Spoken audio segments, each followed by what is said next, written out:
welcome back to another episode on Across the Board. It is currently Thursday night. As you can tell, Jaden's not with me.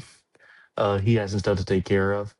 Um, but it's just me, and we have a lot to cover today. We'll start off with the NHL standings, along with recapping the NFL playoffs this week, and then going over the PGA Tour with some news over there. And so, with that being said, let's go and hop into the NHL playoff picture and news. So, we're going to start with some news. Detroit signed Ben Sherratt to a 3-year, $3.85 million year deal. That's a huge addition for Detroit.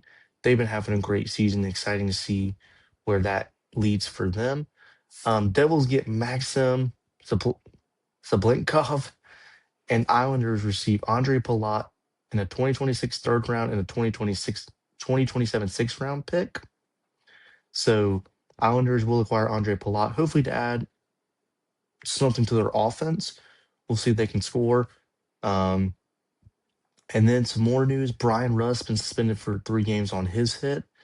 So that's a loss for Pittsburgh. However, tonight did not affect him. They won 6-2 against Chicago.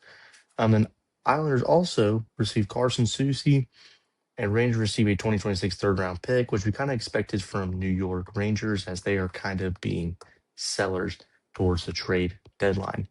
Now, let's go and hop into the NHL standings.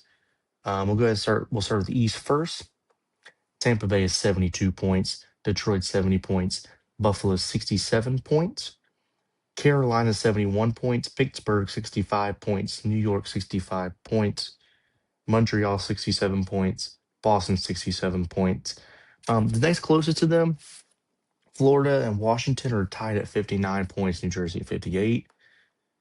Now we'll head out west. Colorado 79, Minnesota 72, Dallas 71, all in Central Division.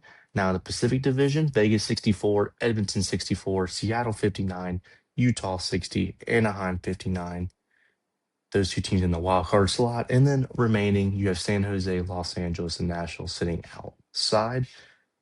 Um, my thoughts of the current playoff picture, kind of starting in the East. Um, Tampa's a powerhouse. Um, I think they're going to be a Stanley Cup team. Vasilevsky's playing well. I mean, they're all around a good team. Everything's clicking for them. Kucherov, Point, Moser, you name it. The list continues of how well and all the talent they have on this roster. Detroit's been playing solid. I mean, they're getting the job done. Had a nice comeback to send them to overtime against Washington tonight, but they do lose in OT. John Gibson has been playing well, and that's huge for them to if they want to go on a run and to the Stanley Cup. Buffalo, uh, they've won 5 in a row. I mean, they've just been on an absolute roll. Um, Luukkonen, Lyon, Ellis, when he's had to come in and net, have been well. Um, Defensively, this team's been sound. They're scoring. I mean, they're just playing great hockey right now, and I'm so excited to see where this leads them. Um, Carolina, no surprise to see them here. The big question remains for me: can they get over the Eastern Conference Final hump? That is the big question, and we'll see what happens as the year goes on. Pittsburgh, they've turned it around. Shelovs and Skinner and Net have been huge. Offensively, they are rolling. Um, I'm excited to see how this team pans out the rest of the season. Again, defensively, goaltending was a huge question for me, and right now they're giving it their all and they're playing outstanding. New York, um, they're a solid team. My only issue with them is scoring. I think they have arguably the second best goalie tandem in the league with Riddick and Sorokin. But offensively, they cannot score. When they on the power play, they can't score. I mean, they're just not able to find the back of the net, which creates problems for me. And I think it's going to be a big issue for them going forward. In the wild card, you have Montreal, kind of opposite, I would say, of New York.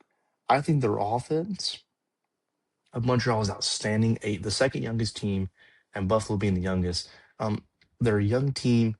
They score a ton. They score a ton of goals. My issue for them, and will always be that way, um, is their goaltending. I just don't think Dobish, Fowler, and Montembeau, then goaltending's going to have to be better if they want to exceed far in the playoffs. And that's kind of the big question as it is right now. Boston, they're playing well. They can score. We know that. They're a great team. My big question is, can Swayman, Corposalos, can they get them through this season and get them into the playoffs and possibly get them on a run? Um, and the West, Colorado, they've kind of skid. They've lost two of late. Defensively been slacking. Goaltending has been outstanding. Um, but again, no worries for me here. I think they'll be okay. Um, Minnesota um, had their struggles defensively, but they're going to be a good team to playoff. Tarasenko's been hot. Quinn Hughes, I mean, they've had a bunch of talent. Question is Wallstead Gustafson going to be good in net? That's the big question. Dallas, they get a big win tonight against Vegas in overtime. But again, they blew a 3-goal lead just like they did against St. Louis. However, they come out with a win in both of them. Consistent play is going to be a big thing for me. They haven't been really consistent since early December. Can they be consistent going forward? That's the big question with them. In the Pacific, Vegas, they're missing key pieces, but they're not getting great goaltending and defensively, turning over pucks, putting themselves in bad spots, and putting the goalie in a bad spot, really. So they need to get that turnaround. They need to get that fixed. Edmonton, I mean, they can score. Huge comeback one night against San Jose. They can score. Can they get the goaltending, though? To be saying, can they get the goaltending? Can they get the goaltending? That's the big question. Seattle, they're playing well right now. They've won 3 in a row. Um, Decord and Grubauer are going to be a huge piece in the puzzle to them getting into the playoffs. Utah, they've got a talented roster. Ramelka's playing well. Um, they had a tough loss against Carolina, allowed 3 goals very late in the game to lose by 1. Um, a lot of talent here, though. I think they'll be a solid team, and we'll see, what happens with them. Anaheim, um, a lot of young talent, but again, goaltending for me is a major issue. I just think Dostal, Husso, and Mrazek are not the answer. They're just not what they need. I think they can upgrade that department. They'll be good. San Jose, they're just a young team on the outside. That they're currently 1 point out of the second wild card spot. However, Anaheim has 2 games on them. Um, but for me, they're just a young team. I mean, if they make the playoffs, outstanding. If not, this is not a bad season for them. What they've been able to do this year. LA, this is a major disappointment, but they just cannot score the puck. They can't find the back of the net. I mean, they are just struggling to find the back of the net. I feel like their season sits on Darcy Kemper just making a bunch of saves every night to kind of push them or drag them into the playoffs. So we'll see there. But that's your playoff run. Now let's shift over to the NFL playoff games that have just happened this past weekend.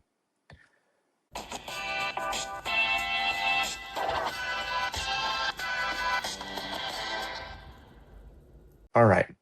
We'll start out with the AFC Championship game. New England and Denver. Um, Snowy. I love when during the game they showed like the kickoff and like the time saves like kickoff and like late in the third quarter. Um, it was crazy to see. We'll just go to the numbers here. Um, Denver 181 total yards, New England 206. Uh, New England had 65 passing yards, Denver 102. New England got it done on the ground, 141 rushing yards, Denver's 79.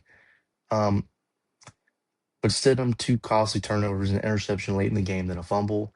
Um, Again, it's hard to play well in the conditions they were in, though, which is what really makes it tough. Um, but I think both defenses played well to keep the teams in the game. Um, there was struggles moving the ball, the wind. Like it's so hard to break down the game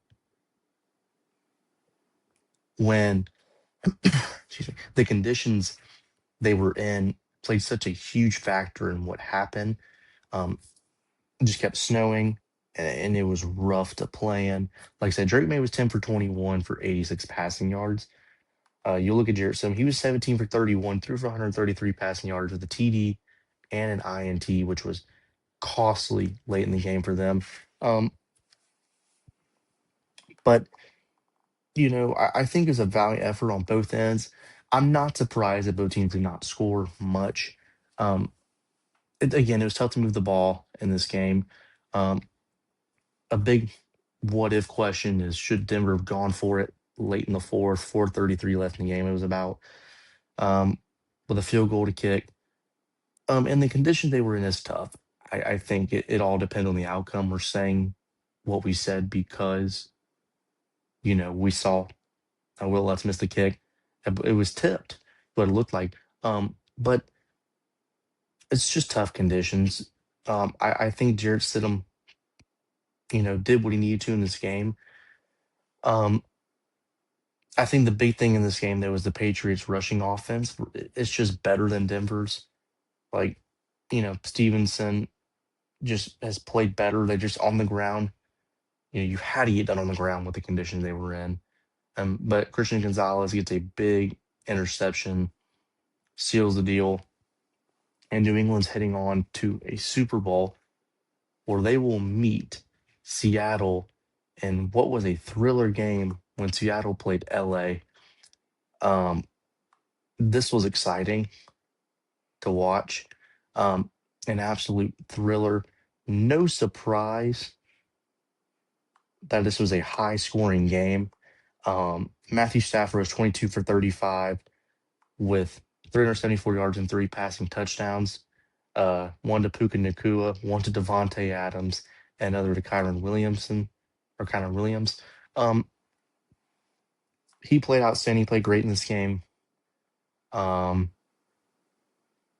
again, there was no surprise to see a lot of points being scored in this game. I think he played well to keep the team alive in this moment. I think the big difference in this game was the muff punt. A muff punt in this game practically lost in the game here. Xavier Smith muffed it, gave Seattle the ball back. They were punching the end zone, and that was the big difference maker in this game. Um, again, some key numbers here. Puka Nakua, 9 receptions for 165 yards with a TD. He played well. Devontae Adams, 4 receptions for 89 yards in TD. He had a solid game. Colby Parkinson, 3 catches for 62 yards. Um, solid performances. I think Rams offensively moved the ball well. Again, that muff punt was a huge factor in this game for Los Angeles. But Seattle, Sam Darnold, what a story. 25 completions for 36 yards, 340 or 25 completions on 36 attempts, threw for 346 yards with 3 TDs. Kenneth Walker was 19 attempts, 62 yards with a TD. Um, JSN, great game, 10 receptions, 153 yards with a TD. Cooper Kupp got him reception TD, 4 catches, 36 yards. Shaheed had one big catch at the beginning of the game that kickstarted this offense. Um, but defensively made a big plays. 4th and 4, Rams went for it and were stopped. Um, that was a huge moment for Seattle. Um, I mean that turned the game around. And then of course the controversial play that ended or that gave Seattle the first down. A lot thought he was short. A lot thought he didn't survive the ground. That was a big moment in that game where I mean that could change the game. I mean, again, it was 3rd and 7, and that led to where they are now, and they were able to get the first down, run the clock out. They actually ended up giving the Rams the ball back with like 25 seconds left, but they weren't able to do much with that. Um, but my takeaway from these playoff games as a whole, um, Seattle and LA a great game, a two explosive offense. Seattle is an explosive offense. They're great on the offensive side of the ball. They've got pieces and weapons to not even just to be, they are an elite offense. Um, it's hard to, from the New England game, the big takeaway was just grit, a lot of fight, and the conditions they were in. The defense made some big plays. This defense has been outstanding in this playoffs. Um, but going into this next matchup between these two teams, um, big question is going to be, you know, is New England's offense going to be able to keep up with Seattle, and or can their defense stop the Seattle offense and slow the pace down of the game? I think that's the big question. I really have not been that impressed by the New England offense. I think the offense has been this playoffs. They've sputtered. Um, their offensive line has not been great, um, but they are going to be having a chance to take home a Super Bowl ring. Um, I think, you know, going to this game, can New England defense slow down Sam Darnold and the Seattle offense? Me and Jaden will break down this game on another episode, but that's the recap of the NFL. Now, let's head on to the PGA Tour, where this week they're playing at the Farmers Insurance Open, an exciting event.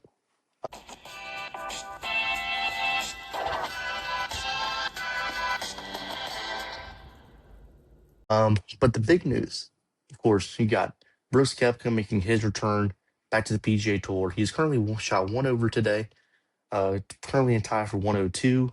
And then Patrick Reed's going to come back and join the PGA Tour as well. Um, again, this is very exciting. Um, this is awesome to see. Um, there has been a lot of controversy, though, between a lot of, tour guys, and a big question being, you know, is this kind of the downfall of Live? Um, I wouldn't say so yet, but it's interesting to see now with guys coming back how this shakes up the events going forward, who's playing, and kind of turn this all around in the right direction for both these sides. Um, but as it goes for the Farmers Insurance Open, your current leaderboard, Justin Rose shot 1062 to get today, had a great round. Justin Lauer, 9 under today. He's in second. And a tie for third, Max Grazerman, 8 under. And Hideki Matsuyama at 8 under. And a tie for fifth, Maverick McNeely at -7. Steven Yeager, -7. Simus Power, -7. And to round out the top 10, and all these ties for 8, you got Max McGreevy, -6. Sahith Theegala, -6. Mark Hubbard, -6. Jake Knapp, -6. Marcelo Rozo, -6. And then Chris Ventura, -6. Right now, the cut looks like it's sitting at 2 under at the moment. So it's interesting to see if that changes tomorrow. But of course, the big name looking this week was Brooks Koepka. He is 1 over par right now. Right now, he's seeing 2 shots out of the cut line. Um, but that's how this week is sitting right now, going into the Farmers Insurance Open with still a lot of golf left to play. But the reason we want to get into this is and me and Jane will talk about this more on another episode, but to give my initial thoughts, I think this is exciting to see this back, to see a lot of these guys competing and doing what they love to, and getting back on the tour. But again, a lot of controversy. Of course, the guys who've been loyal to the PGA Tour, I don't want to say they feel betrayed, but they kind of do. Like, it doesn't feel the same for them. Now, if I'm correct, Brooks Koepka will have to he'll have to qualify to play in the major events. However, he is qualified to play in the Open. That's one major he is qualified to play in. Um, but he has qualified for like the Masters and those big events. this is a step in the direction for this team, um, and this and more just the PGA Tour. Um, again, I think my initial thoughts. I think it's awesome to see where we are. Um, I think with guys coming back and joining the PGA Tour. Um, again, I think this is huge, and and bringing back the competition again, week in and week out. I think that's a um, huge thing for me when I look at this. Um, and right now, I'm pulling up all the details for Brooks Koepka so we can actually get the actual information out that's necessary. Um, but before we get into Brooks Koepka, we'll start with Patrick Reed. Obviously, this news just came out. This came out yesterday. Um, when this comes out, it'll be yesterday. Um, Patrick Reed looked nine-time PGA Tour winner. Patrick Reed announced his plan to return to the PGA Tour. Um,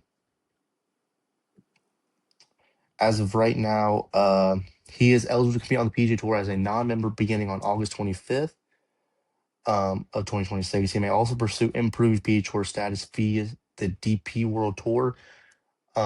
Similar to anyone reinstated under the returning member program, any former PGA Tour member returning to the PGA Tour would be ineligible for participation in the player equity program through 2030.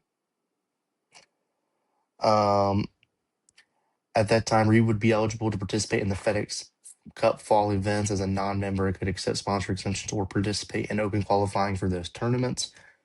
Reed would then be able to reinstate his membership for the 2027 tour season, where he would play out of the past champion category. The 35-year-old plans to play this year on the DP World Tour, where he won Sunday at the Hero Dubai Desert Classic.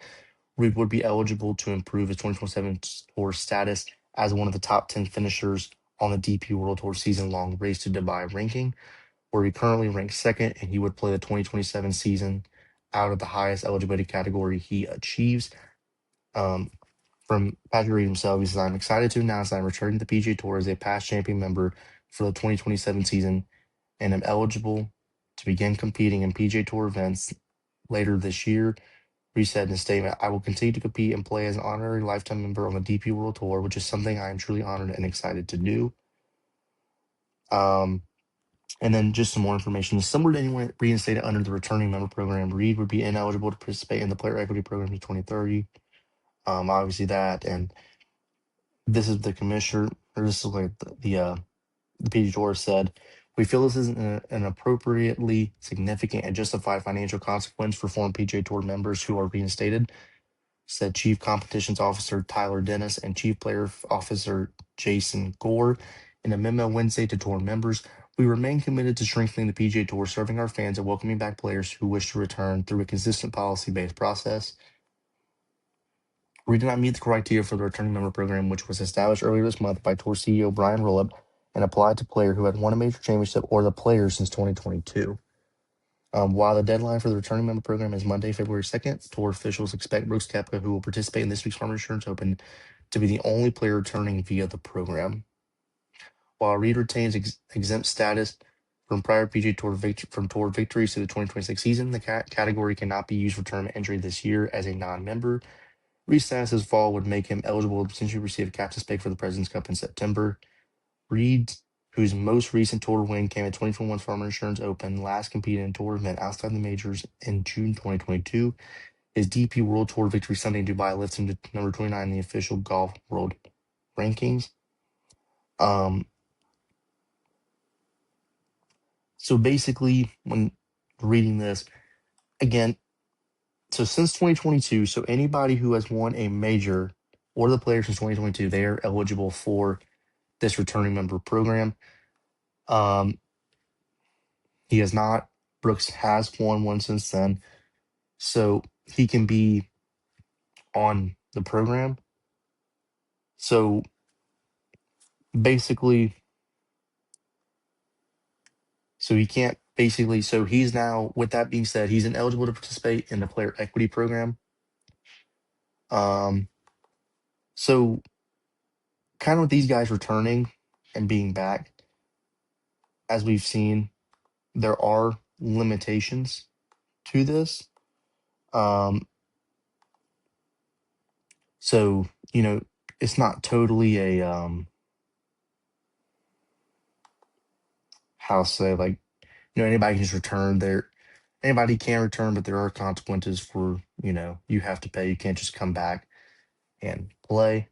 Um, but again, my initial thoughts, I think this is exciting for the PGA Tour.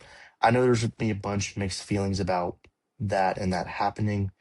Um, but I think it's great for the PGA Tour. I think it's exciting to see these guys returning to compete in events.